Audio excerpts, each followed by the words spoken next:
Chloe hadn't come home last night. That was the first time. I told myself she'd stayed at her sister's place, like she said she might, but I didn't believe it. No texts. No calls. Not even the usual goodnight message she'd always sent, no matter how busy things got. By the time the alarm rang this morning, I was wide awake, staring at the empty side of the bed, a knot in my stomach that wouldn't go away. I got up, went through the motions, got the kids ready for school. I figured I'd hear from her eventually. She'd waltz through the door, throw some lame excuse my way about how she had too much wine and crashed on the couch at her sister's house, acting like it was no big deal. But deep down, I knew something was off. So I called her sister.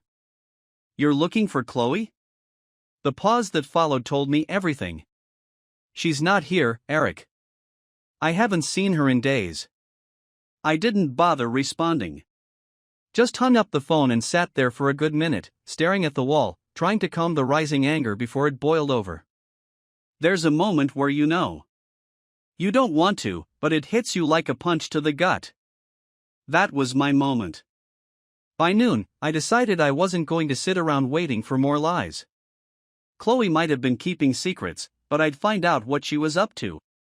I've never been the paranoid husband type, never had a reason to be. But desperate times, right? That's when I remembered the little gadget I'd installed in her car a year ago, part of some dumb deal on a GPS tracker for insurance purposes. We'd both completely forgotten about it, or at least I thought we had.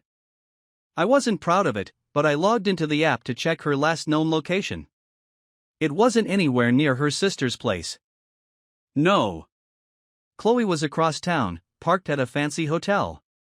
At that moment, something snapped. I felt the blood rushing to my head, the room spinning slightly, but I held it together. I wasn't about to make a scene, not yet. I needed more than just a location. I needed proof. I threw on a pair of jeans, grabbed my keys, and left the house without a word. My head was pounding, but I kept telling myself to stay calm. I wasn't going to jump to conclusions yet, no matter how much the situation reeked of something bad. Maybe there was an explanation. Maybe this wasn't what it looked like. But a hotel? After not coming home all night? There was no talking myself out of it. My gut told me something was going on, and I wasn't going to sit around and wait for more lies. The drive to the hotel was a blur. I didn't even check my phone to see if she'd finally texted me. It didn't matter. I wasn't looking for more excuses. I wanted to see with my own eyes what the hell was going on. I pulled into the parking lot of the Regency, a place way too expensive for a casual night out. My heart was thumping in my chest as I scanned the rows of cars, trying to spot hers. And then I saw it, tucked in the far corner, her car, parked like she didn't want it to be noticed. That same car we'd bought together last year after her old one had finally given up. I just sat there, gripping the steering wheel so hard my knuckles went white. The reality of it hit me, but I wasn't ready to walk in there and confront her. Not yet. Not without knowing exactly what I was about to step into. I didn't want her spinning some bullshit story and making me feel like an idiot for doubting her. So, I did what any suspicious husband might do, I waited. I didn't have a plan, didn't even know what I'd do if I caught her with someone. I just knew I needed to see the truth. The minutes dragged on like hours. People came and went from the hotel, couples, businessmen, a family or two. But no Chloe. I kept an eye on her car. Maybe she'd be walking out with her sister, all smiles, and I'd feel like a paranoid fool. But I didn't think that was going to happen. About half an hour later, I spotted them. Not her and her sister. Chloe and some guy I'd never seen before. Tall, dark hair, and dressed like he just stepped out of a goddamn magazine ad. He had his arm around her, and they were both laughing. Laughing like they didn't have a care in the world. My stomach twisted at the sight of them, and I could feel the heat rising up my neck.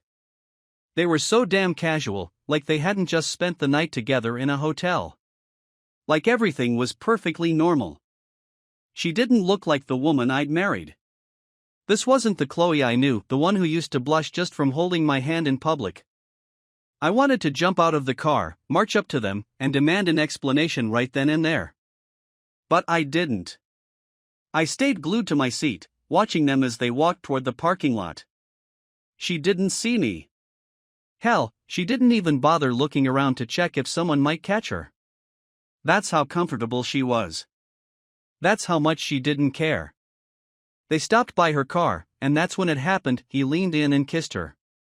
Right there, in broad daylight, not a shred of guilt on either of their faces. It wasn't some quick, hesitant peck either. It was the kind of kiss that makes your blood boil when you know damn well it's not meant for you. My heart dropped into my stomach. Any hope that I'd misunderstood, that there was some innocent explanation, vanished in that second. It was all right there in front of me. No denying it now.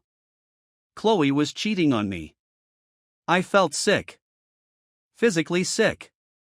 My hands were shaking on the wheel, and I had to bite down on my lip to stop myself from doing something I'd regret. I wanted to confront them, to knock that smug look off the guy's face. But I didn't move. I stayed there, watching them laugh and kiss like I didn't even exist. Like the last 10 years of our life didn't mean a damn thing. After a minute, they broke apart, and she got into her car. The guy gave her a little wave before heading off on foot, probably heading back inside the hotel. I didn't care where he was going. My focus was on Chloe. She sat in the driver's seat for a moment, checking her phone, probably texting me some excuse, and then she started the engine and drove off. I waited until her car disappeared from the lot before I pulled out and followed her. I wasn't done yet. I needed to confront her. Needed to hear her admit what she'd done. There was no way I was letting her walk back into our house and pretend everything was fine. She drove home, just like I thought she would. I followed a few cars back, making sure she didn't spot me tailing her. My heart was pounding the whole way. I didn't even know what I was going to say when I finally faced her, but I knew it wasn't going to be pretty. By the time we pulled into our neighborhood, I was ready to explode. Chloe parked in the driveway, and I gave it a minute before pulling in behind her. I could see her through the window, sitting there, probably fixing her makeup, trying to erase any sign of her little rendezvous. I clenched the steering wheel so hard I thought I might snap it in two. Finally, she got out of the car and walked toward the house. That's when I stepped out of mine. Chloe. She stopped dead in her tracks. I'll give her this, she didn't flinch right away. She turned around slowly, like she wasn't expecting me. Like she thought I'd be at work, none the wiser. But the second she saw my face, I saw her own expression shift.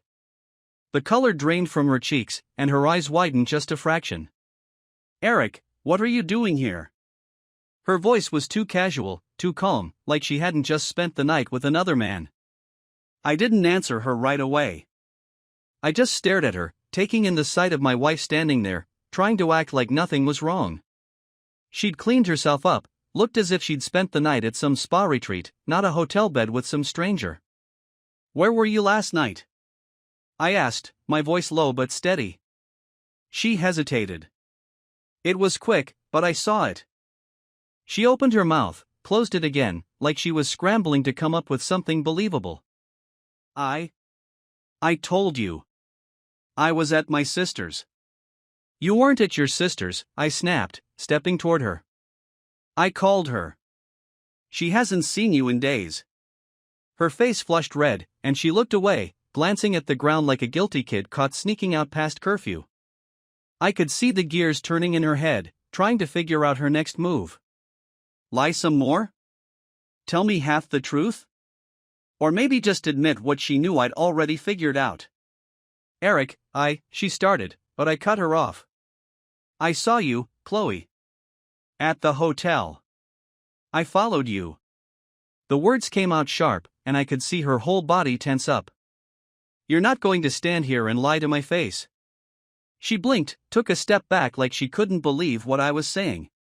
But she wasn't denying it anymore. The jig was up. We both knew it.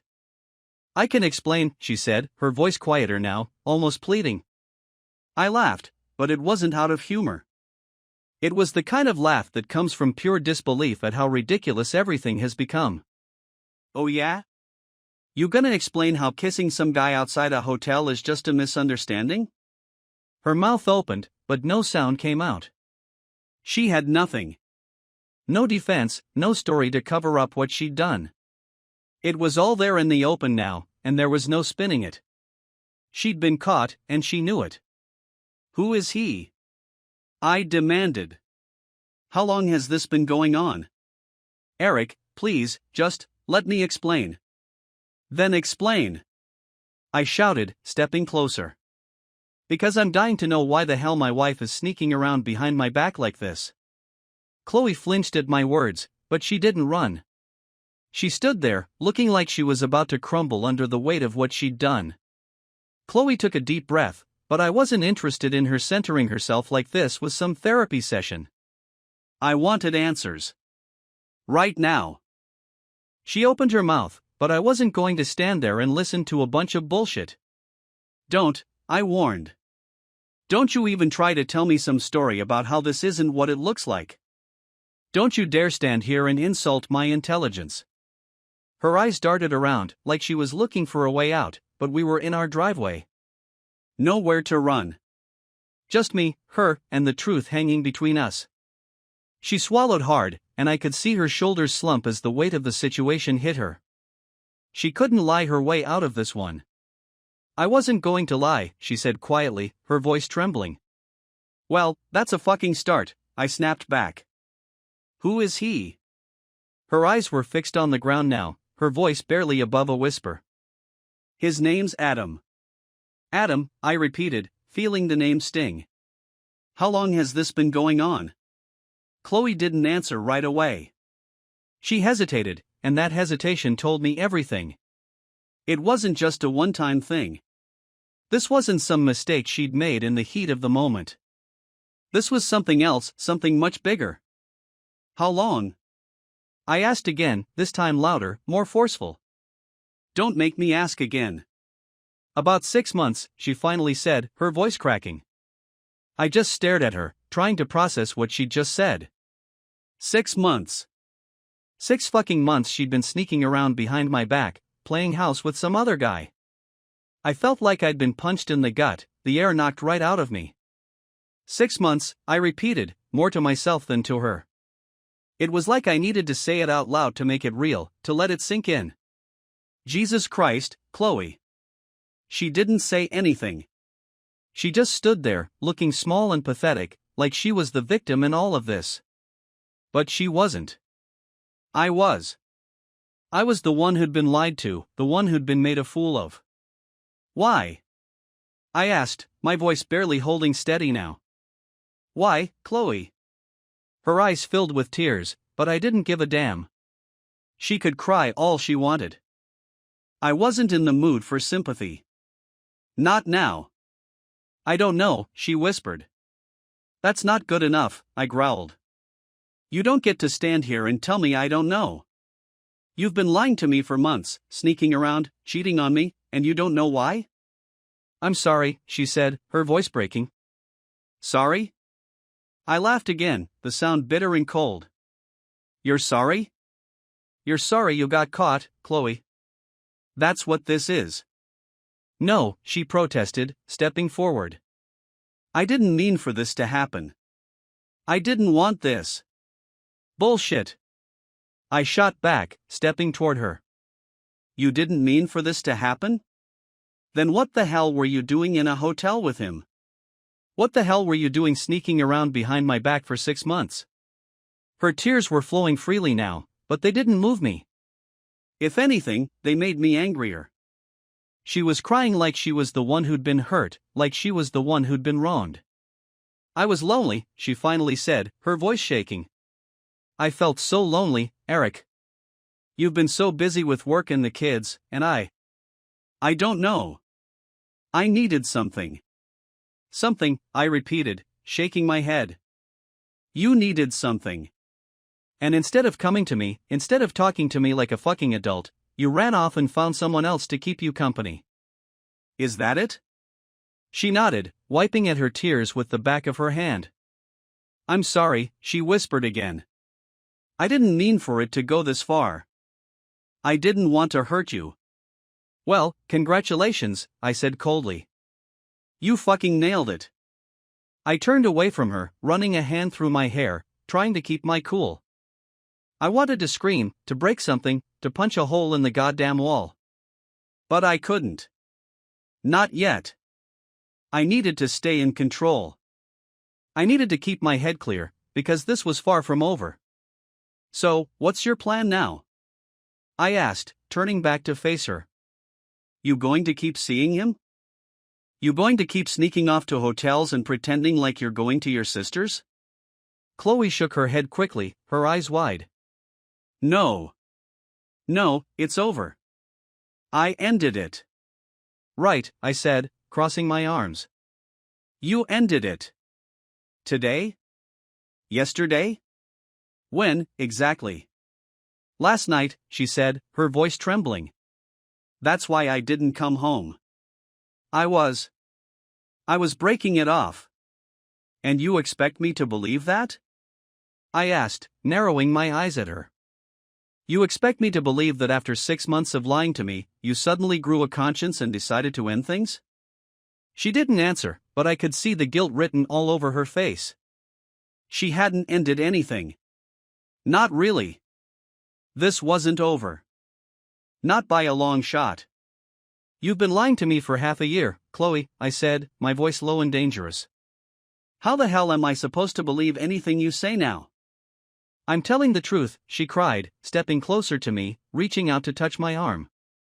I jerked away from her, and the hurt on her face only fueled my anger. Don't, I snapped. Don't fucking touch me. She flinched, stepping back like she'd been slapped. Eric, please. I'll do anything. I'll go to counseling. We can fix this. I shook my head, the rage building inside me again. Fix this? I repeated, my voice shaking. You think we can fix this? You think I'm going to sit in a room with you and some therapist while you explain why you needed to fuck some other guy for 6 months? I didn't mean for this to happen, she whispered, but I wasn't buying it. Not anymore. No, I said, stepping closer, my voice rising. You knew exactly what you were doing. Every time you snuck out, every time you lied to my face, you knew. And now you want to fix it? Now that you've been caught, now you want to make things right? She nodded desperately, her tears streaming down her face. Yes. I don't want to lose you, Eric. I love you. I let out a bitter laugh. You love me? You sure as hell have a funny way of showing it. I do love you, she insisted, her voice cracking. I made a mistake.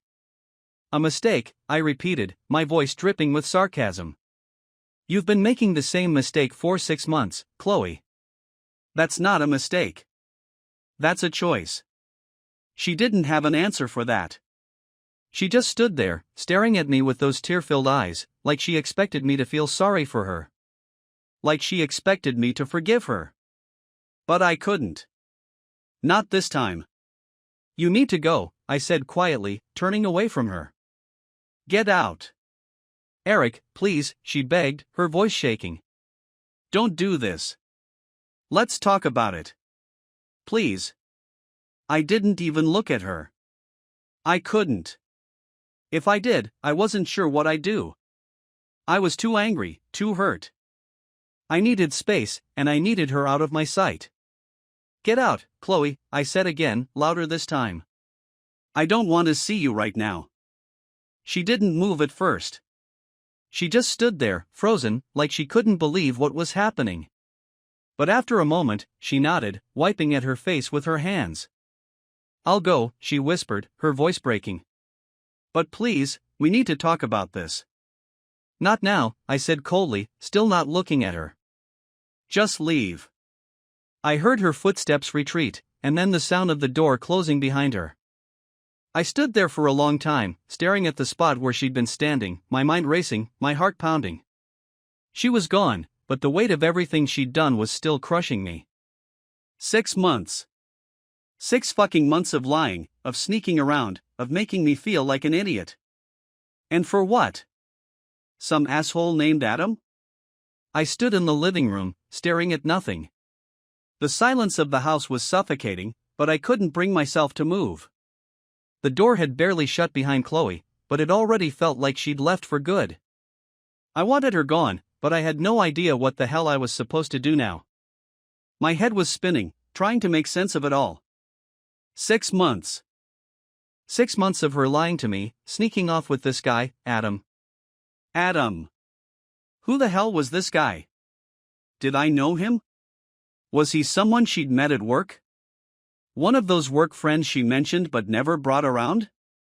The fact that I didn't know made it worse. Some random guy had been living in the background of my life, screwing my wife, and I'd been completely in the dark. I could feel my pulse racing, anger creeping up from somewhere deep inside. It wasn't enough to just let Chloe walk out. I needed to know who this guy was. I needed to know everything. And then I needed to destroy him. I grabbed my phone from the counter and stared at it for a second. No new messages, no missed calls, nothing from Chloe. She was probably on her way to some friend's house to cry and tell them her sob story, about how she was lonely and it just happened. I could already hear the excuses rolling off her tongue. None of that mattered. Not anymore. She'd made her choice, and now it was my turn to make mine. I unlocked her phone. Chloe was sloppy, never changed her password. I didn't even feel guilty about it at this point. I had a right to know what the hell had been going on behind my back. I went straight to her messages, looking for anything that could give me a lead. There it was. Adam. I scrolled through the texts, and with every swipe, my stomach turned a little more. The messages were short, cryptic, and she'd deleted a lot of the earlier ones, but there was enough left for me to piece together what had been happening. They'd been meeting up regularly, hotels, lunches, even the occasional late-night rendezvous when I thought she was at a work function. I kept scrolling, not sure why I was doing this to myself. It wasn't like I needed more proof. But there was a part of me that wanted to know every detail, every lie she told, just so I could throw it back in her face later. And then I saw it. A photo. Sent 2 nights ago. Chloe, half-dressed, smiling in a way I hadn't seen in years. I felt like I'd been punched in the gut. My vision blurred for a second, and I had to steady myself. How had I missed this? How had I been so fucking blind? I scrolled back up, searching for his number. I was going to call this bastard, tell him exactly what I thought of him, make sure he knew who I was, and that this wasn't over. But when I tried to dial the number, it went straight to voicemail. Coward, I muttered under my breath, tossing my phone onto the couch. He'd probably blocked my number or had some app to screen calls. Either way, he was avoiding me. I wasn't going to let him hide. I needed to find him. And then, I needed to make sure he understood what happens when you screw with another man's wife. I grabbed my laptop, sitting down at the kitchen table. My hands were still shaking as I opened up a browser and started searching. There were plenty of Adams in her life on Facebook, in her email contacts, but I wasn't going to stop until I found him. After a half hour of digging, I finally hit something, a LinkedIn profile. Adam W. He worked in her industry, some mid-level manager at another company she'd worked with on a few projects. That had to be him. There was a picture, too. And sure enough, it was the same guy I'd seen with her in the parking lot outside the hotel. The dark hair, the square jaw, the cocky smile. This was him.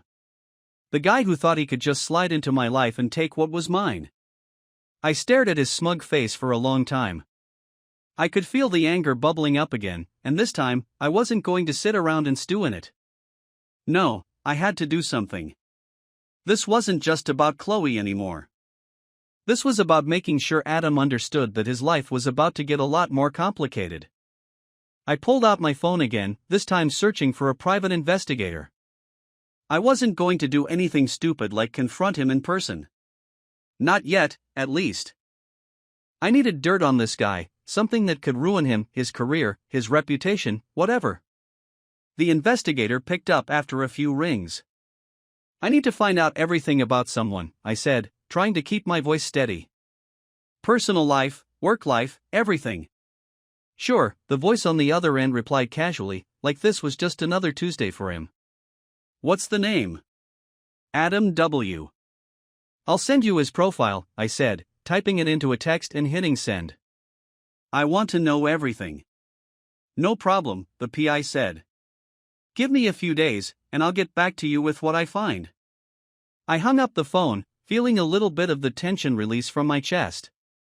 It wasn't much, but it was a start. Adam had no idea what was coming his way. And once I had everything I needed, I'd make sure his life was just as fucked as mine had become. I sat back, staring at the laptop screen, Adam's face still staring back at me. I was so focused on him that I didn't hear the front door open behind me. Eric? It was Chloe. She'd come back. I closed the laptop, turning to face her. She stood there in the doorway, her face pale, eyes red and puffy from crying. For a split second, I almost felt sorry for her. Almost. What are you doing here? I asked coldly. I didn't know where else to go, she said softly. I didn't want to leave things like this. I stood up, pushing the chair back. You think I care how you feel right now? She flinched at my tone but didn't move. I know you're angry. Angry? I laughed, but there was no humor in it. Angry doesn't even begin to cover it, Chloe. She took a step closer, wringing her hands nervously. I know what I did was wrong. I know I hurt you, but I didn't want it to end like this. Like what? I snapped. You didn't want it to end with you getting caught? Because that's what this is. You're only here because I found out. You didn't give a damn about ending it before. That's not true, she said quickly, shaking her head. I was going to end it. I told you that. Right. You were going to end it last night, after 6 months of lying and sneaking around, I said, stepping toward her. And I'm just supposed to believe that, am I? I know it doesn't look good, she whispered, her voice cracking again. But it's the truth, Eric. I didn't mean for this to happen. There it is again, I snapped, my voice rising. I didn't mean for this to happen. You didn't mean to cheat on me? You didn't mean to screw another guy for half a year behind my back? I don't buy it, Chloe. I'm sorry, she said, tears spilling down her face again. I don't know what else to say. I messed up. I know that. I wish I could take it all back. I stared at her, my hands clenched into fists at my sides. I didn't know what I wanted to hear from her anymore. She could apologize all she wanted, but it wasn't going to change what she'd done. It wasn't going to fix the fact that she'd broken our marriage beyond repair. You want to take it back? I asked, my voice cold. You can't. It's done, Chloe. You made your choice. Eric, please, she sobbed, stepping closer. I love you. I never stopped loving you. I know I screwed up, but we can get through this. We can fix it. We just need time. I shook my head, disgusted. You think love fixes this? You think we can just go back to how things were? She nodded desperately, reaching out to me again. Yes. We can. I'll do anything, Eric. Just, don't throw us away. Don't throw our life away. I stepped back, putting space between us. You already did. She fell silent, her shoulders shaking with quiet sobs. But I didn't feel any sympathy for her. Not anymore. Not after everything she'd done. I want you out of here, I said, my voice flat. I don't care where you go. But you're not staying here tonight. Chloe looked up at me, her eyes wide with shock. You don't mean that. Eric, please. Don't do this. Let's just talk. I'm done talking, I said firmly. Get out. For a moment, she didn't move. She just stood there, staring at me, like she couldn't believe this was really happening. But then, slowly, she nodded. I'll go, she whispered, her voice hollow. But, this isn't over, Eric. We're going to fix this. We have to. I didn't answer her. I just stood there, watching as she turned and walked out the door, her sobs echoing in the quiet house. I stood there in the silence after Chloe left, trying to let it all sink in. My chest was tight, my pulse still racing, but it wasn't from yelling anymore. It was from what came next. I knew things were far from over, but I also knew one thing: I had to get rid of her. There was no coming back from what she'd done. 6 months of lies. 6 months of making me look like a fool. I couldn't just let that go, not after the crap she'd pulled.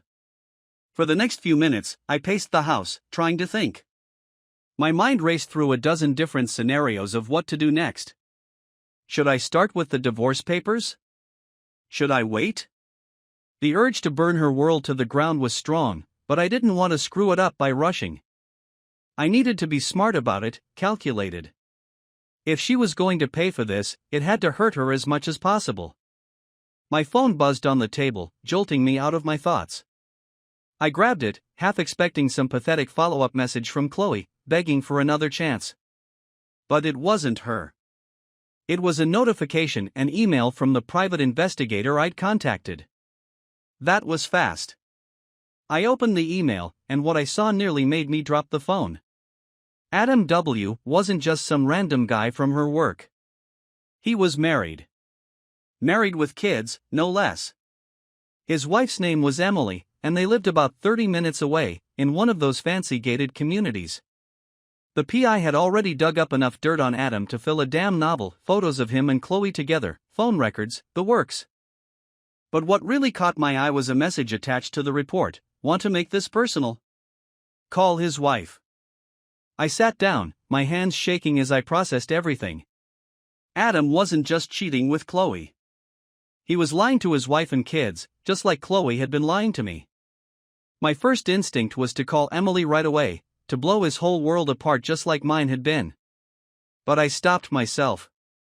I needed to think this through. There was no point in acting on impulse, not yet. If I wanted to really hurt him and Chloe, I needed to do it right. I needed to make sure this left a scar they couldn't forget. I grabbed a beer from the fridge and sat back down, staring at the screen. Adam and Emily had been married for 10 years, according to the report. They had 2 kids, both in elementary school. And here he was, wrecking his family for some cheap affair with my wife. The thought made me sick, but it also gave me an idea. I wasn't going to call Emily. Not right away. I was going to pay her a visit. Face to face. I wanted to see the look on her face when I told her what her husband had been up to. I wanted to make sure Adam knew exactly what was coming for him. I started planning it out in my head. First, I needed more proof, something she couldn't deny, something that would make sure Adam couldn't talk his way out of this. I went back to the messages on Chloe's phone, scrolling through the ones with Adam again. The PI had already grabbed screenshots of the worst ones, but I wanted more. I found a few more photos and forwarded them to myself. These weren't just innocent texts, they were full-on sexts, the kind that no husband should be sending to anyone but his wife. I spent the next hour gathering everything I could: emails, texts, photos. By the time I was done, I had enough evidence to sink Adam and Chloe both. This wasn't just some casual fling. They'd been planning weekends together, talking about taking trips. They'd even joked about what their families would do if they found out. Well, they were about to find out. I sent the whole package to my phone, then started thinking about how I wanted to play this. Emily deserved to know the truth, but I also wanted to be the one to deliver it. And Adam? He deserved to watch his perfect little life burn down around him. By the time I was done, it was late. Too late to drive over and knock on her door. I needed to wait until morning. That gave me a few more hours to sit with my anger, to let it fester until I was ready to confront them. I grabbed another beer, but I couldn't shake the adrenaline running through me. I wanted to hurt them, both of them, as much as they'd hurt me. The next morning, I woke up early, barely having slept. I hadn't heard from Chloe, and I didn't care. She'd probably gone to some friend's place to lick her wounds and try to figure out how to fix this. Not that she could. I was done with her, but I wasn't done with Adam. By 9 a.m., I was ready. I had everything loaded onto a USB drive, along with printed copies of the texts and photos. I wasn't just going to tell Emily what her husband had done, I was going to show her. I wanted her to see every disgusting detail. I got in the car and drove to their neighborhood, taking my time to go over the plan in my head. This wasn't going to be easy. I wasn't some guy who liked confrontation, but I was done being the nice guy. Adam had crossed a line, and he was going to pay for it. When I pulled up to their house, my heart started pounding in my chest. It was a nice place, 2 stories, big yard, the kind of house you only get if you've got money. There was a minivan in the driveway, Emily's, I guessed, and Adam's car parked on the street. I sat there for a few minutes, psyching myself up. This was it. No going back after this. I took a deep breath, grabbed the USB and the folder with the printed texts, and got out of the car. My legs felt like jelly as I walked up to the front door. For a second, I considered turning around and driving back home. But then I thought about Adam and Chloe, laughing behind my back, making me out to be the fool. That gave me the push I needed. I rang the doorbell and waited. A few seconds later, the door opened, and there she was. Emily. She looked surprised to see me, which wasn't shocking. We didn't know each other, she had no idea who I was. Hi, she said, a little hesitant. Can I help you? Are you Emily? I asked, my voice steady. Yes, she replied, looking more confused now. And you are? My name's Eric, I said. We don't know each other, but I think you should take a look at this. I handed her the folder. She stared at it for a second, then back at me, before slowly taking it from my hands. What is this? She asked, frowning. It's about your husband, I said, keeping my voice calm. Adam. Her face went pale at the mention of his name, and she quickly opened the folder, flipping through the pages. I could see the moment it hit her. Her eyes widened, her hands trembling as she scanned the texts and photos. She looked up at me, her mouth hanging open in shock. This can't be real, she whispered, but I could tell she knew it was. How do you know? I'm married to Chloe, I said flatly. Your husband's been screwing my wife for 6 months. She gasped, covering her mouth with her hand. Oh my God, she whispered. Tears started welling up in her eyes, and she stumbled back a step, clutching the folder to her chest. I had no idea. I didn't know. I'm sorry, I said, though I wasn't sure if I meant it. I thought you deserved to know. Emily nodded, still in shock.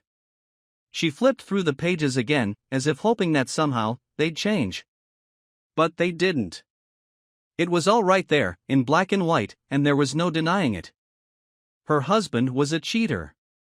I don't know what to say, she stammered, wiping at her eyes. This can't be happening. He's been acting so normal. I know, I said quietly. That's how they get away with it. She nodded again, her breath shaky. What are you going to do? She asked, looking up at me with wide, tear-filled eyes. I'm filing for divorce, I said bluntly. As soon as I can. Emily stared at me for a long moment, her face a mixture of disbelief and sorrow. I could see her world crumbling right in front of her, just like mine had. But I didn't feel sorry for her husband. Not one bit. I think you should ask Adam what he wants to do, I said, stepping back. I've done what I came here to do. Emily stood there, holding the folder like it was some bomb about to go off. She didn't say anything else, just nodded slowly, like she was trying to process what was happening. I turned and walked back to my car, leaving her standing in the doorway, her life shattered just like mine. But I wasn't done yet. Adam was next. He had no idea what was coming. I got back in the car and slammed the door, gripping the steering wheel so hard my knuckles turned white. My heart was still racing from that conversation with Emily. The look on her face when she saw those texts, when she realized her perfect little life was just as fake as mine, was burned into my memory. I felt a twisted sense of satisfaction knowing she was in as much pain as I was. maybe more. But that satisfaction was quickly overshadowed by the thought of what came next. Adam. That smug bastard still had no idea what was about to hit him. I wasn't sure how Emily would handle it, but I wasn't about to leave everything in her hands. No, this wasn't over until I confronted him myself. I sat there for a few minutes, the engine running, trying to calm my nerves. My whole body was buzzing with adrenaline, but my mind was racing with too many thoughts at once. What would I even say to him? How would he react? It didn't matter. I was past the point of caring about how this would go down. I just needed him to see me. I needed him to know I wasn't some faceless victim. I glanced at my phone. No messages. Still nothing from Chloe. It was like she had disappeared off the face of the earth, and for the moment, I was fine with that. Let her hide. Let her stew in her own guilt. I'd deal with her later.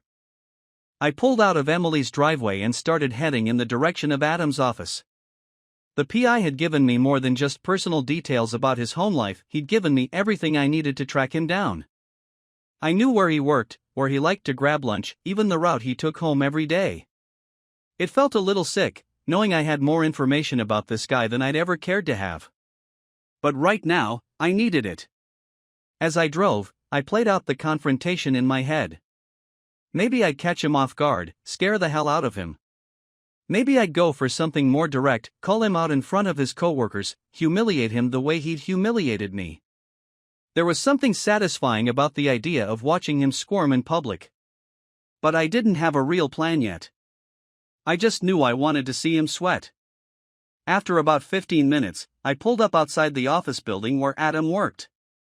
It was one of those glassy corporate towers, full of the kind of people who wore suits to lunch and drove leased luxury cars they couldn't afford. I parked a few blocks away, not wanting to draw attention just yet, and sat there, watching people come and go. It was around noon, so I figured I'd catch him heading out for lunch soon. The PI had mentioned that Adam liked to hit up a trendy sandwich shop a few blocks from his office, so I figured that was my best shot. I didn't have to wait long. After about 10 minutes, I saw him. Adam, strutting out of the building like he owned the place. He was wearing a sharp blue suit, his hair perfectly styled, sunglasses on, looking every bit the part of the guy who thought he could do no wrong. It was amazing how calm he looked, like he didn't have a care in the world. I wanted to wipe that smug expression off his face. I got out of the car, keeping my distance, and started following him. He had no idea I was there, too busy checking his phone, probably texting Chloe or one of his other conquests. The thought made my blood boil, but I forced myself to stay calm. Not yet. He turned the corner, heading down the street toward the sandwich shop, just like the PI had said. I followed, keeping a few paces behind, waiting for the right moment. My heart was pounding, my hands sweating as I clenched them into fists. This was it. When he stopped at the shop's entrance to check his phone again, I stepped forward, making sure my footsteps were loud enough for him to hear. He looked up, and for a split second, he didn't recognize me. But then, something clicked. His casual expression faltered, and I saw a flicker of confusion, then fear, in his eyes. "Adam," I said, my voice cold and steady. He hesitated, like he was debating whether to run or play dumb. "Do I know you?" he asked, trying to sound cool, but I could hear the tremor in his voice. "You know exactly who I am," I replied, stepping closer. He glanced around, probably checking to see if anyone was watching. There were a few people walking by, but nobody was paying attention to us. Typical city. People don't get involved unless there's blood. I wasn't planning on it getting to that point, but who the hell knew what would happen next? "Look, man, I don't know what you're talking about," he said, but his voice was shaky, and his hands were gripping his phone like a lifeline. I wasn't buying it. "You've been screwing my wife," I said flatly, not bothering to keep my voice down. "For 6 months. He froze, his face draining of color. He didn't say anything at first, just stared at me, his mouth slightly open like he was waiting for words to come but couldn't find any. I stepped closer, invading his space, and I could see him swallow hard. "I'm Eric," I said. "Chloe's husband." His eyes widened, and I saw the moment he realized there was no talking his way out of this. Shit, he muttered under his breath, glancing around again, like he was hoping someone might come to his rescue. I stepped even closer, my voice low but filled with anger. You thought I wouldn't find out? You thought you could just sneak around with my wife and nothing would happen? Look, man, I didn't, he started, but I cut him off. You didn't what? You didn't think I'd figure it out? Or you didn't care? I snapped. Because you sure as hell didn't stop to think about how this would end, did you? Adam was sweating now, his cool demeanor completely gone. He looked like a cornered animal, and I could see him trying to figure out his next move. I'm sorry, okay, he stammered, holding up his hands like I was about to hit him. I didn't mean for it to get this far. There it is again, I said, my voice dripping with disgust. You didn't mean for it to get this far. How convenient. But it did, didn't it? He didn't respond. He just stood there, breathing heavily, his eyes darting around like he was looking for an escape. But there wasn't one. Not today. You've been lying to your wife. You've been lying to me. You've been lying to everyone, I said, stepping even closer until we were practically nose to nose. And now you're going to pay for it. Adam took a step back, clearly rattled. What do you want from me? He asked, his voice trembling. I'm sorry, okay? I made a mistake. I'll end it. It's over. I laughed bitterly, shaking my head. It's already over, Adam. You just don't know it yet. He blinked, confused. What do you mean? I talked to your wife, I said, watching his face twist with panic. She knows everything. I gave her all the proof. The texts, the photos, everything. Your little secret is out, and she's not going to stick around to play happy family with you anymore. Adam paled, his mouth opening and closing like a fish out of water. No, he whispered, shaking his head. You didn't. I did, I said, my voice cold. And now it's your turn to face the consequences. His whole body seemed to deflate as the reality of the situation sank in. He looked down at the ground, his hands trembling. For a moment, I thought he might cry, but instead, he just stood there, shaking his head in disbelief. Please, he said, his voice barely audible. You don't understand. This was a mistake. I never wanted to hurt anyone. You should have thought about that before you decided to wreck two families, I shot back. But it's too late now, isn't it? He didn't respond. He just stood there, looking like his entire world had just come crashing down around him. And in a way, it had. He'd made his choices, and now he was paying the price. I took a step back, my heart still pounding, but I felt a strange sense of calm wash over me. It wasn't relief, not exactly, but there was something satisfying about seeing him like this, broken, defeated, knowing there was no way out. I'm not done with you yet, I said, my voice low and menacing. This is just the beginning. I'll see you in hell, Adam. With that, I turned and walked away, leaving him standing there, stunned and helpless. I didn't know where I was going, but I knew one thing for sure, I wasn't going to let this end quietly. Not for him. Not for Chloe. They were going to feel every ounce of the pain they'd caused me, and I wasn't going to stop until they both paid in full. I walked away from Adam, heart still pounding in my chest. There was a part of me that felt satisfied, seeing him rattled like that, his whole world crashing down around him. But there was another part, a darker part, that wasn't satisfied at all. Not yet. Sure, I'd shaken him, but I wanted more than that. I wanted him to lose everything. I wanted him to feel the kind of betrayal and humiliation I was feeling. And I wanted Chloe to feel it, too. I got back to my car and sat there for a minute, just trying to calm down. My hands were still shaking, adrenaline still pumping. This wasn't over, not by a long shot. The satisfaction of seeing Adam squirm was temporary. The real work was still ahead. I knew I had to hit them both harder. I didn't want to just ruin Adam's life, I wanted to ruin everything for him and Chloe. As I sat there, staring at the steering wheel, a plan started to form in my head. It wasn't enough to just expose their affair. I needed to make sure they couldn't escape the fallout. Chloe thought she could come crying back to me, make excuses, and maybe somehow fix this. Adam thought he could apologize and move on. Neither of them understood what was coming. I opened my phone again, scrolling through my contacts until I found my lawyer's number. I'd used him for a real estate deal a few years ago, but I knew he handled divorces, too. He was good, ruthless, even. The kind of guy you wanted on your side when things got ugly. And this was about to get very, very ugly. I dialed the number and waited as the phone rang. After a few seconds, he picked up.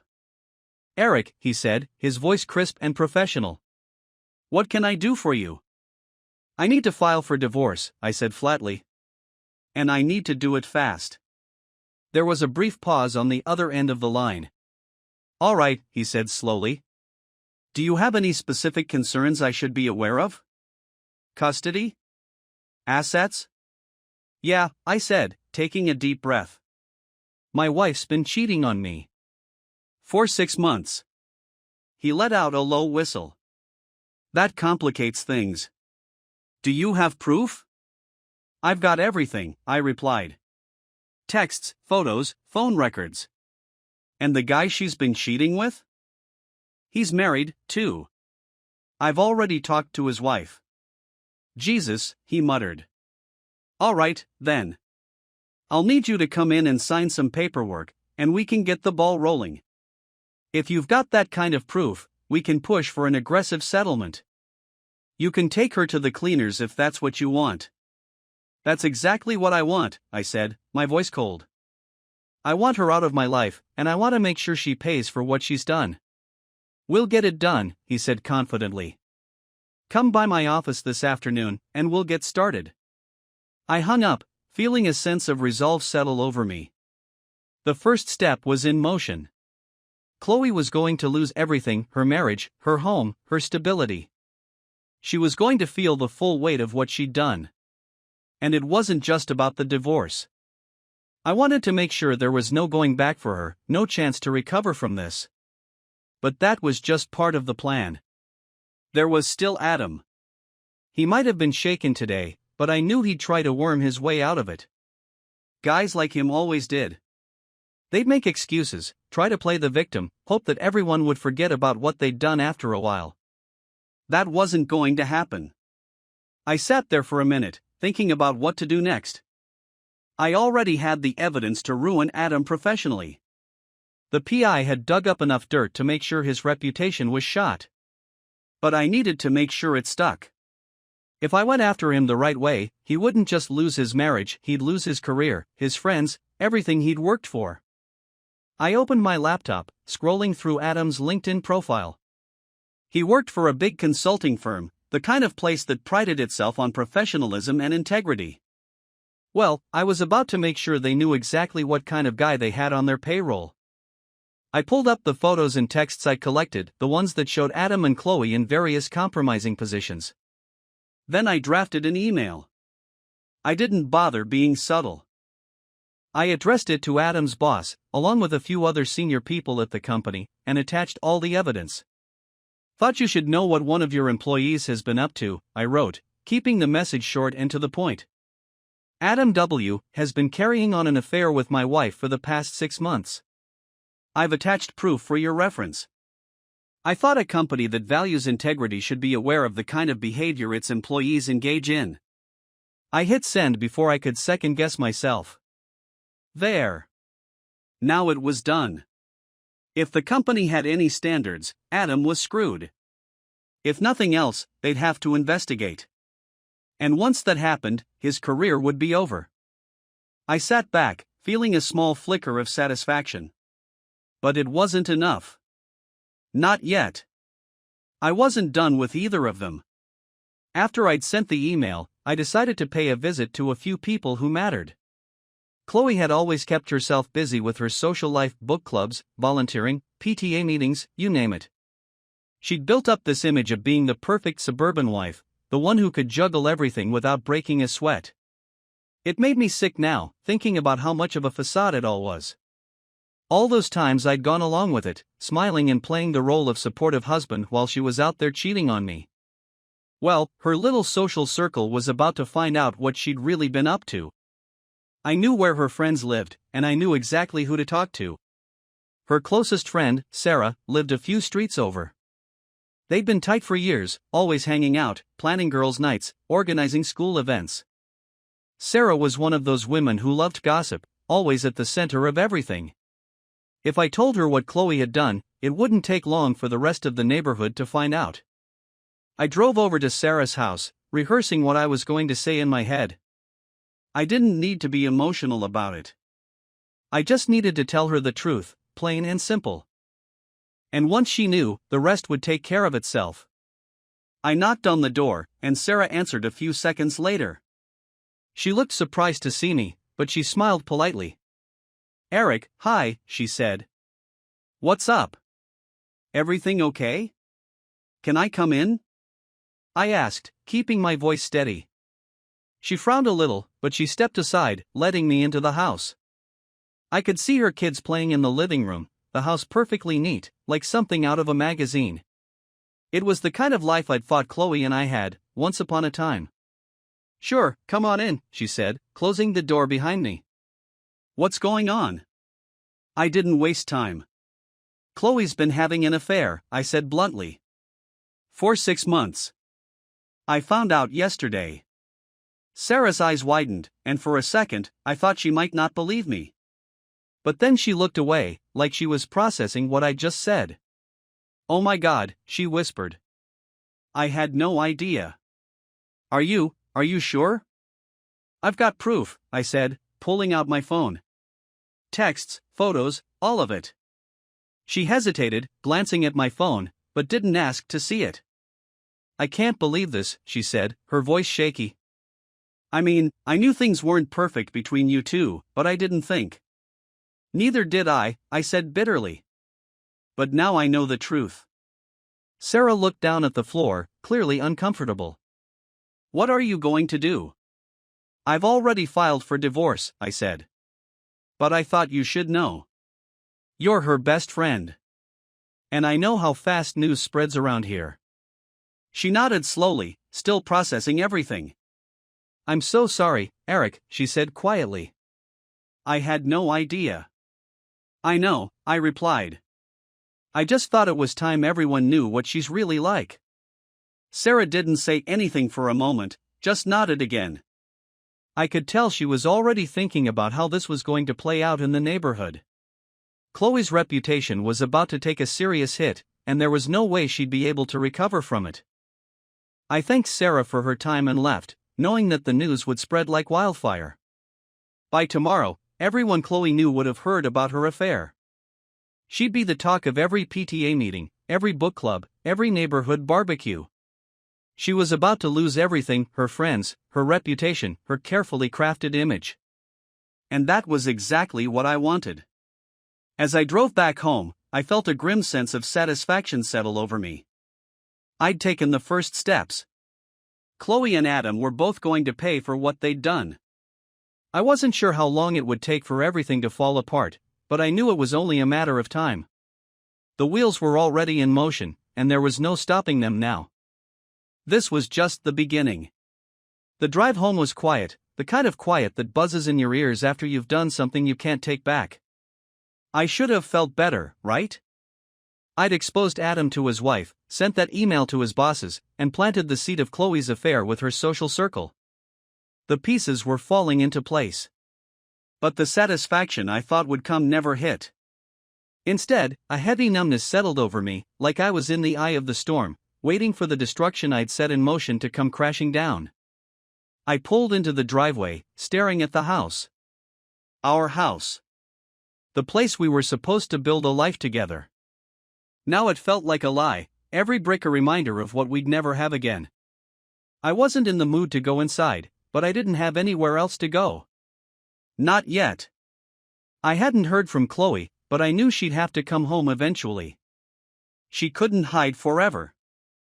I wanted to be here when she did, wanted her to see the damage she'd caused. I walked inside, heading straight for the kitchen. The place looked the same as always, neat, organized, like nothing had changed.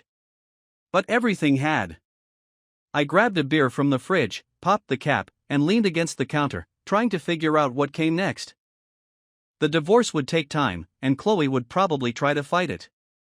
She might even try to weasel her way back into the house, thinking she could apologize her way out of this. That wasn't going to happen. I was done. My phone buzzed on the counter, and I glanced at the screen. A text. Not from Chloe, but from Sarah. Sarah, hey. Just wanted to let you know. I talked to a few people, and word's getting around. People are shocked. Everyone's on your side. I stared at the message for a second, the words sinking in. I knew Sarah would spread the news, but seeing it in writing made it feel more real. Chloe's perfect little world was crumbling, piece by piece. And this was only the beginning. I didn't reply. What was there to say? Thanks for ruining my wife's reputation? I wasn't in the mood for small talk. I tossed the phone back onto the counter and took a long swig of the beer, trying to ignore the knot in my stomach. A few hours passed in a blur. I wasn't doing much of anything, just pacing around the house, checking my phone, waiting for the next wave to hit. I knew it was coming. And right on cue, my phone buzzed again. This time, it was Chloe. Chloe, Eric, please. We need to talk. I stared at the message, my jaw tightening. Of course, she wanted to talk. Now that everything was falling apart, now that she had no more lies left to hide behind, she wanted to have a conversation. I wasn't sure if I was ready for that, but I couldn't avoid it forever. She needed to hear the truth, just like I had. I typed out a quick reply. Me, fine. Be here in an hour. I wasn't going to meet her somewhere else. She'd have to come home, face the mess she'd made in the place where it all started. I tossed the phone aside and took another swig of beer, trying to steady myself for what was about to happen. I wasn't sure how the conversation would go, but I knew one thing: I wasn't going to let her walk all over me. Not anymore. Exactly an hour later, I heard the front door open. Chloe's footsteps were soft, tentative, as if she knew she didn't belong here anymore. I stayed in the kitchen, not bothering to go out and meet her. If she wanted to talk, she'd have to come to me. She walked into the kitchen a few seconds later, her eyes red and puffy, hair pulled back in a messy ponytail. She looked like she hadn't slept, and for a moment, I almost felt sorry for her. Almost. But then I remembered everything she'd done, and the sympathy evaporated. Eric, she said quietly, standing in the doorway, arms crossed over her chest like she was trying to protect herself from the inevitable. Can we sit down and talk? Talk? I asked, not moving from where I stood. What's there to talk about, Chloe? You cheated on me. You lied to me for 6 months. What else do we need to discuss? She flinched at my words, her lip trembling. I know I messed up, she whispered. I know I hurt you, but I never wanted it to end like this. Well, congratulations, I said coldly. This is exactly how it's going to end. She took a deep breath, stepping further into the room. I've been thinking, she started, her voice shaking. About everything. About us. And I know I made a huge mistake. I wasn't thinking straight. I was lonely, and I just needed something, someone. Someone who wasn't your husband, I snapped, cutting her off. Is that what you needed? She nodded, her eyes welling up with tears. I know how bad that sounds, she said, her voice barely above a whisper. But I never wanted to hurt you, Eric. I never wanted to break our family. Bullshit, I said, my voice rising. You knew exactly what you were doing, Chloe. You knew it every single time you snuck off to meet him. And you didn't care. You didn't care about me. You didn't care about the kids. You cared about yourself. That's it. She broke down then, sobbing into her hands, her shoulders shaking. But I didn't feel sorry for her. Not this time. I'd seen enough of her fake tears to know when she was playing the victim, and I wasn't falling for it anymore. "I'm sorry," she sobbed. "I'm so sorry, Eric.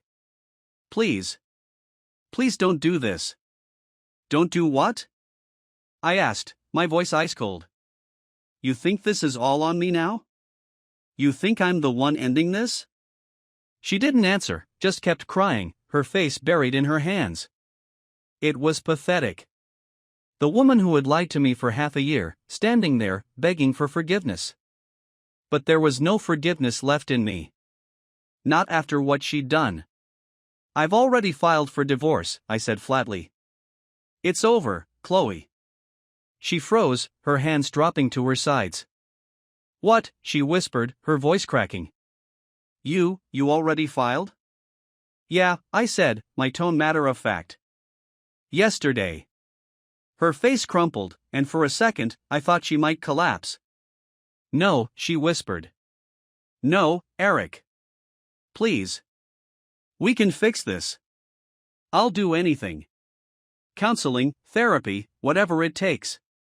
I'll cut all ties with Adam. I swear, I'll." "Adam's already done," I cut in sharply. "His wife knows. His bosses know. I made sure of that." Chloe's eyes widened, and she took a step back, her breath catching in her throat. You told them?" "Damn right, I did," I said, staring her down. "You thought you could just sneak around, lie to me, and there'd be no consequences? You think I'd just sit back and let you ruin everything without fighting back?" I didn't think, she started, but I didn't let her finish. "No, you didn't think," I snapped. "That's the problem. You never thought about anyone but yourself." She was silent, her face pale and tear-streaked, as the weight of my words sank in. She knew this was the end. There was no coming back from this. "I'll be talking to the lawyer again tomorrow," I said, my voice calm but firm. "We'll work out the details of the divorce. You'll be out of here by the end of the week. Where am I supposed to go?" She whispered, her voice trembling. "I don't have anywhere else." "I don't care," I said flatly. "You should have thought about that before you started screwing someone else." She looked at me like she didn't even recognize the man standing in front of her. Maybe she didn't. Maybe I didn't recognize myself anymore, either. But it didn't matter. This was what had to be done. "Eric, please," she begged, taking a step closer. "I love you. I know I've made mistakes, but I love you. I don't want to lose you." "You already have," I said, turning away from her. "Now get out." For a moment, she didn't move. She just stood there, staring at me like she couldn't believe what was happening. But then, slowly, she nodded, wiping her tears with the back of her hand. "I'll go," she whispered, her voice hollow. "But please, don't do this to the kids. They need both of us." I didn't respond. I couldn't. The kids were a whole different problem, one I wasn't ready to deal with yet. But I knew one thing: they deserved better than this. Better than the lies and betrayal that Chloe had brought into their lives. She turned and walked out, her footsteps echoing through the empty house. The door clicked shut behind her, and for the first time in days, I felt a strange sense of relief. It was done. Chloe was out, and the rest would follow soon enough. But even as I stood there, alone in the house, I knew this wasn't the end. There was still more to do, more to settle. Chloe was gone, but the mess she'd made was still here, waiting to be cleaned up. And I was the one who had to deal with it. The house felt emptier than it ever had before. Chloe was gone, but it wasn't just her absence that made everything feel hollow. It was the knowledge that the life we'd built, or at least what I thought we'd built, was gone too. Every room felt like a lie, filled with memories that didn't mean anything anymore. The couch where we used to sit and watch TV, the kitchen table where we had family dinners, all of it was tainted now. It felt like the walls were closing in, suffocating me with the weight of everything that had happened. I walked through the house, my footsteps echoing in the silence. The kids weren't home yet, thank God for that. They were at my parents' place, safe from this mess for now. I hadn't told them anything yet. I didn't know how to. How do you explain to your children that their mother has been lying to you for half a year, that their family is falling apart because of it? I wasn't ready for that conversation. Not yet. I sat down on the couch, staring at the blank TV screen. My phone buzzed on the coffee table, and I glanced at it, half expecting another message from Chloe. But it wasn't her. It was Adam. Adam, we need to talk. Please. I stared at the message for a moment, my jaw tightening. He must have found out by now that his wife, Emily, knew everything. Or maybe his boss had called him into the office for a little chat. Either way, he was panicking, trying to do damage control. I wasn't interested. I ignored the text, tossing the phone back onto the table. There was nothing left to say to Adam. I'd made sure his life was ruined, just like he'd ruined mine. He was probably scrambling, trying to hold everything together, but it was too late. He and Chloe had both made their choices. Now they had to live with the consequences. The minutes ticked by slowly, and I sat there, trying to figure out what came next.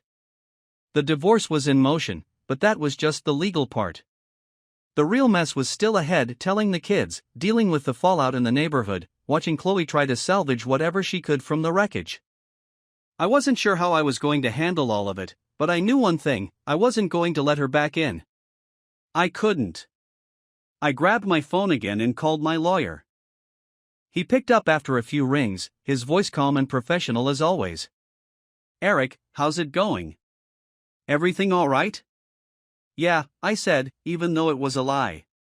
I just wanted to check in. What's the next step? Well, he said, his tone businesslike, now that we've filed, we'll need to wait for Chloe to be served. Once that happens, we can start working on the settlement. Have you thought about what you want in terms of custody? I hadn't. Not really. The kids were the hardest part of this whole thing. They didn't deserve any of this, and I didn't want to make things harder for them than they already were. I want full custody, I said after a moment, the decision forming as I spoke. Chloe can have visitation, but the kids are staying with me. I don't want them getting dragged into this mess more than they have to. That's reasonable, my lawyer replied. Given the circumstances, it shouldn't be too hard to make that happen.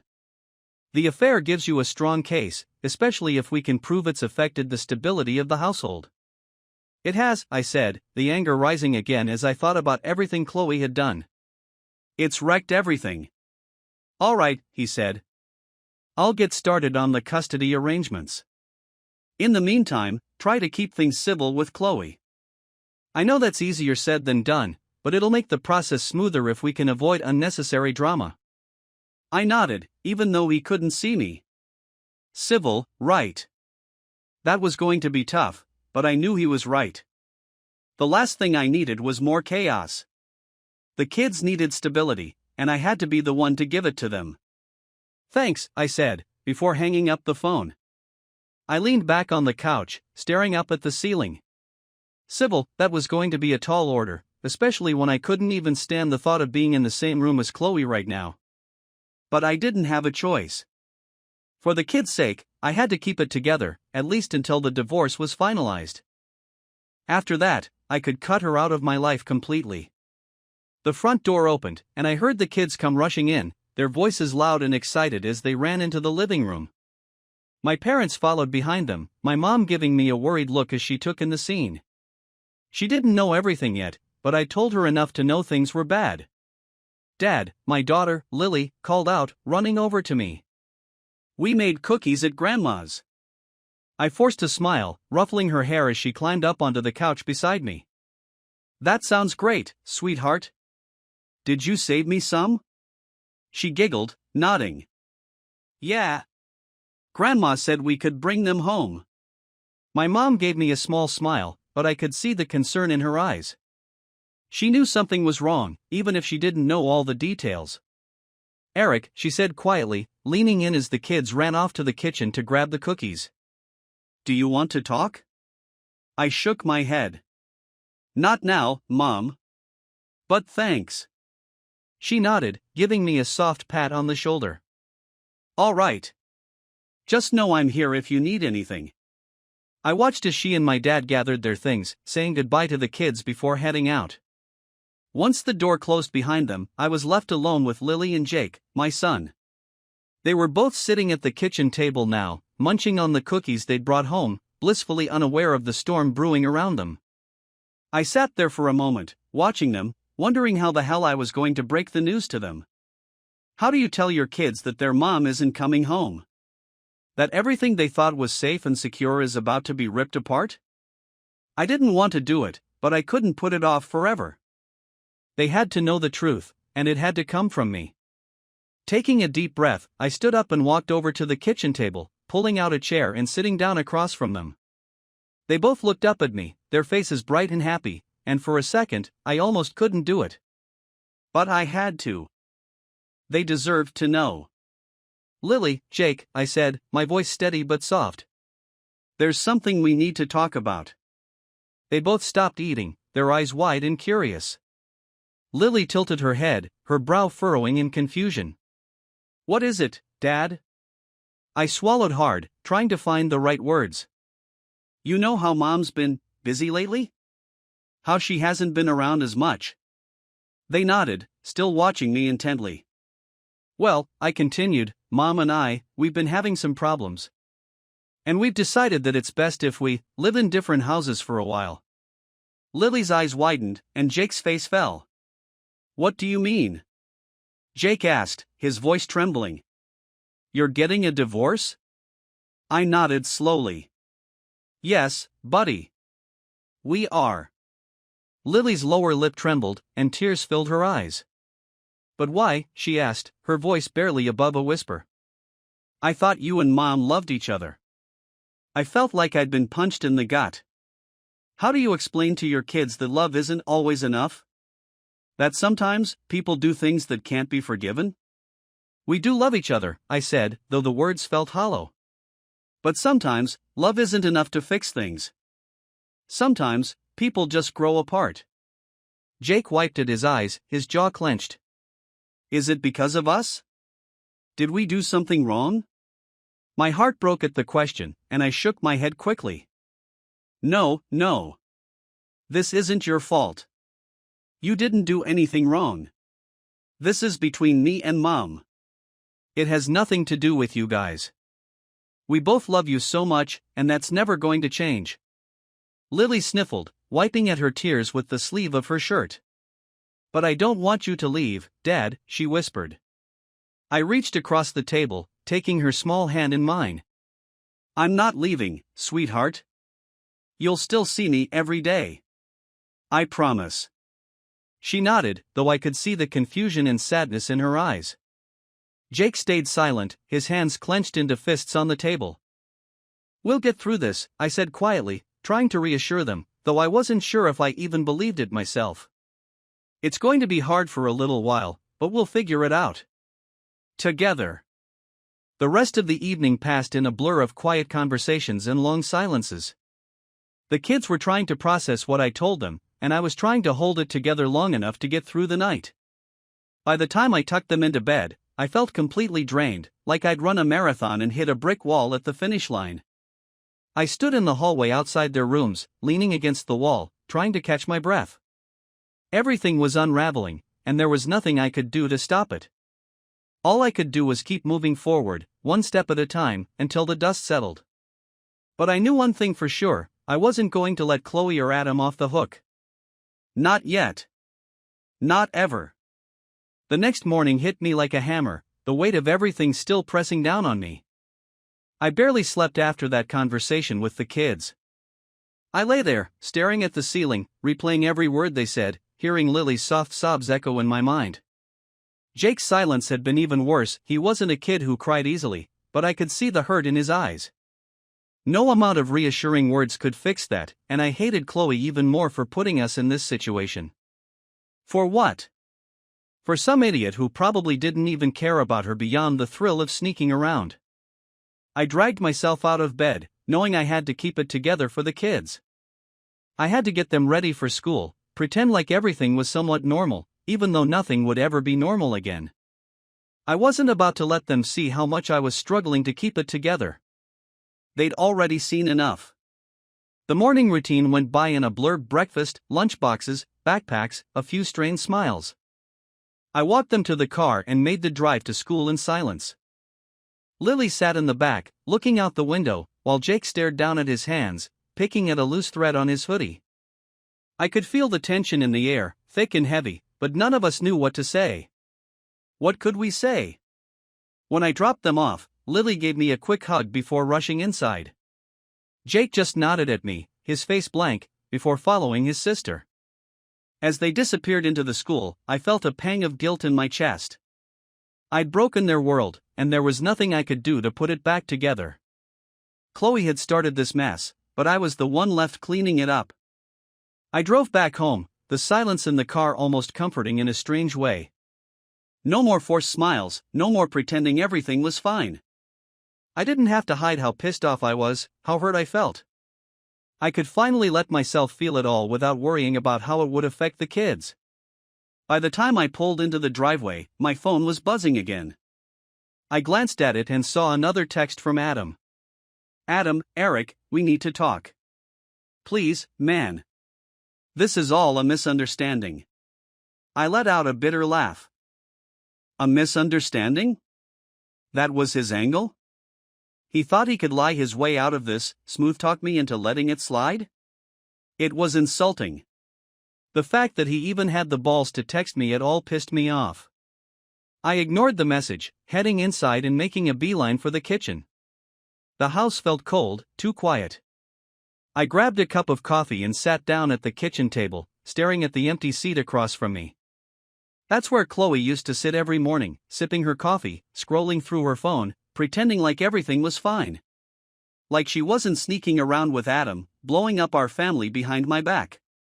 I was so lost in thought I didn't hear the knock at the door right away. When I finally snapped out of it, I walked over, expecting it to be a delivery or maybe a neighbor. But when I opened the door, I was face to face with Emily, Adam's wife. She stood there, her arms crossed tightly over her chest, her eyes red and puffy like she'd been crying all night. She didn't say anything at first, just looked at me like she was trying to figure out what the hell to do next. I could tell she was barely holding it together, and for a split second, I felt a pang of sympathy for her. She hadn't asked for this any more than I had. "Can I come in?" she finally asked, her voice hoarse. I nodded, stepping aside to let her in. She walked past me, her movements stiff and awkward, like she didn't know where to go or what to do. I motioned toward the living room, and she sat down on the couch, her hands trembling slightly as she placed them in her lap. I sat across from her, waiting for her to speak. It was obvious she was struggling to find the right words. After a few moments, she finally looked up at me, her eyes filled with anger and hurt. "I can't believe he did this," she said quietly, her voice breaking. "I can't believe he, after everything."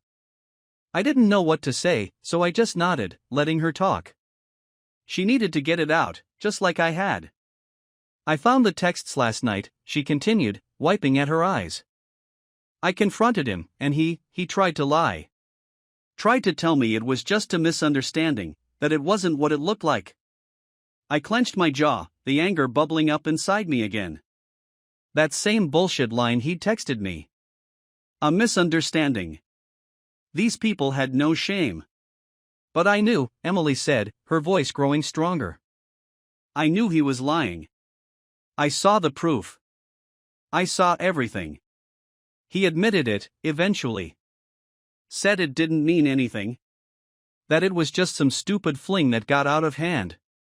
I let out a bitter laugh, shaking my head. "That's what they always say. Like that makes it better." Emily nodded, her eyes filling with fresh tears. "I thought we were happy. I thought we had a good marriage. And all this time, he was. God, how could I have been so stupid?" "You're not stupid," I said, my voice quiet but firm. "He's the one who's a piece of shit. He lied to you, just like Chloe lied to me. It's not your fault." She sniffled, wiping her tears with the back of her hand. I don't know what to do. I don't know how to move forward from this. Neither do I admitted, the weight of it all hitting me again. But I know one thing, I'm not letting Chloe or Adam get away with this. They need to pay for what they've done. Emily nodded, her expression hardening. I want him out of my life. I want him gone. I don't care what happens to him. I just want him to suffer. She looked at me, her eyes filled with determination now. What about you? What are you going to do? I leaned back in the chair, staring at the ceiling for a moment before answering. I'm already filing for divorce. And I've made sure Adam's bosses know what he's been up to.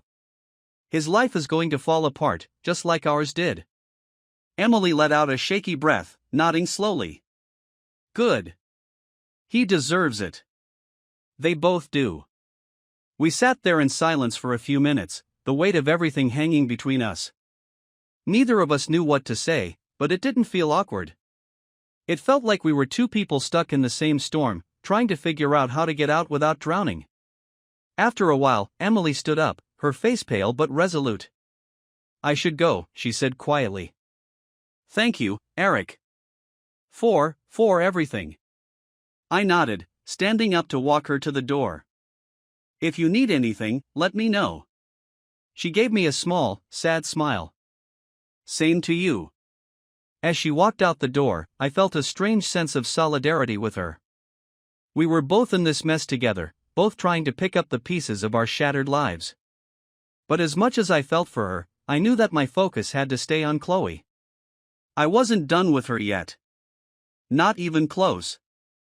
Once Emily was gone, I sat back down at the kitchen table, staring at my phone. I had more to do. Chloe still had friends who didn't know, family members who thought she was perfect. I wasn't going to let her walk away from this with her reputation intact. She'd already taken so much from me, my trust, my family, my stability. I was going to make sure she paid for every bit of it. I started drafting messages to a few key people, her parents, her sister, some of her closest friends. I didn't go into too much detail, but I made it clear, Chloe had betrayed me, betrayed our family. And I wasn't keeping it a secret anymore. I hit send and sat back, waiting for the fallout to begin. It was only a matter of time before word spread, just like it had with Sarah. Chloe's world was about to collapse, and I was going to watch every second of it. But as I sat there, staring at the empty room around me, I realized that no matter how much I wanted revenge, no matter how much I wanted to see Chloe and Adam suffer, it wasn't going to fix what they'd broken. It wasn't going to bring back the life I'd lost. And that was the hardest part. The rest of the day felt like a slow-motion train wreck, the kind you see coming but can't stop. I knew the wheels were turning, that the messages I'd sent were spreading through Chloe's world like wildfire. I could practically picture her phone lighting up with calls and texts from her family and friends, each one demanding an explanation. She'd be scrambling, trying to come up with excuses, trying to spin the story to make herself the victim. But this time, there was no way out for her. The truth was out, and there was no burying it. I sat at the kitchen table for a long time, just staring at my phone, waiting for the fallout to begin. I half expected Chloe to call or text, but there was nothing. Just silence. Maybe she was still too shocked to respond, or maybe she knew there was no point. Either way, it didn't matter. I wasn't interested in hearing more of her lies. It wasn't until later in the afternoon that the phone finally buzzed. Not a text from Chloe, but a call from her mother. I sighed, leaning back in my chair before answering.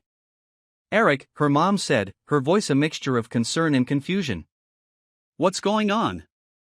I just got a message from you, but Chloe hasn't said anything. Is this true? Did she really? I could hear the disbelief in her voice, like she couldn't quite wrap her head around the idea that her daughter could have done something like this. And honestly, part of me couldn't blame her. I'd been just as blind for months, convincing myself that everything was fine when it wasn't. Yeah, I said quietly. It's true. Chloe's been having an affair for 6 months. There was a long silence on the other end of the line. I could hear her mom breathing, trying to process what I'd just told her. Oh my God, she whispered finally. I had no idea. How did this happen? I wish I knew, I said, my voice flat. She lied. She snuck around. She cheated. That's all there is to it. Her mom let out a shaky breath, and I could tell she was trying not to cry. Eric, I'm so sorry. I don't know what to say. I never thought Chloe would. Well, she did, I said, cutting her off. And now she has to live with the consequences. I understand, she said softly. But, what about the kids? How are they handling this? They don't know everything yet, I admitted, feeling a knot form in my stomach. I told them we're getting a divorce, but I haven't told them why. I don't think they're ready for that. Her mom sighed, and I could hear the sadness in her voice. They're going to be devastated. I can't believe Chloe did this. I'm so sorry, Eric. I really am. Yeah, well, I said, trying to keep my voice steady. It's too late for apologies. We talked for a few more minutes, but there wasn't much else to say. Chloe's mom was just as blindsided as I'd been, and I could tell she was struggling to figure out how to handle it. I felt bad for her, in a way. She'd always been good to me, always supportive. But now, she was stuck in the middle of this mess, just like the rest of us. When I hung up, I leaned back in the chair, staring at the ceiling. It was all sinking in now, the reality of what I'd set in motion. The divorce, the destruction of Chloe's reputation, the fallout with her family. It was all happening, just like I'd planned. But the satisfaction I thought I'd feel wasn't there. The anger, the need for revenge, it had pushed me this far, but now that the pieces were falling into place, all I felt was empty. I ran a hand through my hair, wondering if I'd ever feel like myself again. The old me, the guy who had a family, a wife, a life he thought was solid, was gone. And I didn't know who this new version of me was supposed to be. All I knew was that I couldn't go back. Not after this. My phone buzzed again. This time, it was Chloe. Chloe, we need to talk. I stared at the message for a minute, my jaw clenching. She had some nerve, texting me after everything that had happened. But I knew this conversation was inevitable. We had to figure out the logistics, the kids, the house, the divorce. As much as I wanted to ignore her, I couldn't avoid this forever. Me, fine. Come over. I didn't have the energy to play games. She was going to have to face me, deal with what she'd done, and accept that there was no fixing this. I wasn't interested in hearing her excuses, but I knew she'd come with them anyway. An hour later, I heard the front door open. Chloe walked in, her footsteps hesitant, like she was afraid of what was waiting for her. I stayed in the kitchen, not bothering to get up. If she wanted to talk, she could come to me. She appeared in the doorway a few seconds later, her face pale, eyes red and puffy. She looked like she hadn't slept, her hair a mess, her clothes wrinkled. But I didn't feel sorry for her. Not anymore. Eric, she said softly, her voice shaky. Can we sit down and talk? I motioned to the chair across from me, my face blank. Go ahead. She sat down, her hands trembling as she folded them in her lap. For a moment, she didn't say anything, just stared down at her hands like she was trying to figure out where to start. I wasn't going to make it easy for her. She had to be the one to speak first. I know you've talked to my mom, she said finally, her voice barely above a whisper. And probably my sister, too. Everyone knows now, don't they? Yeah, I said, my tone flat. They know. She let out a shaky breath, her eyes welling up with tears. I'm so sorry, Eric. I never meant for it to get this far. I never wanted to hurt you like this. I clenched my fists under the table, forcing myself to stay calm. You didn't mean for it to happen? You didn't mean for it to go this far? Chloe, you made a choice. Every time you left this house to meet him, you made a choice. And now you want to sit here and act like it was out of your control? She flinched, tears spilling down her cheeks. I know I made a mistake. I know I screwed up. But I never stopped loving you, Eric. I just... I don't know why I did it. I was lonely, and I felt like we were drifting apart. Drifting apart? I interrupted, my voice cold. So your solution was to sleep with someone else? To destroy everything we built? She wiped at her tears, nodding. I know it doesn't make sense. I was selfish. I was stupid. But I swear, I never stopped loving you. I let out a bitter laugh, shaking my head. You've got a funny way of showing it. She didn't say anything for a moment, just stared at me with those tear-filled eyes, like she was expecting me to feel sorry for her. Like she thought I'd cave, forgive her, let her back in. But I wasn't that guy anymore. What do you want, Chloe? I asked, my voice hard. Why are you here? She hesitated, wiping her tears again.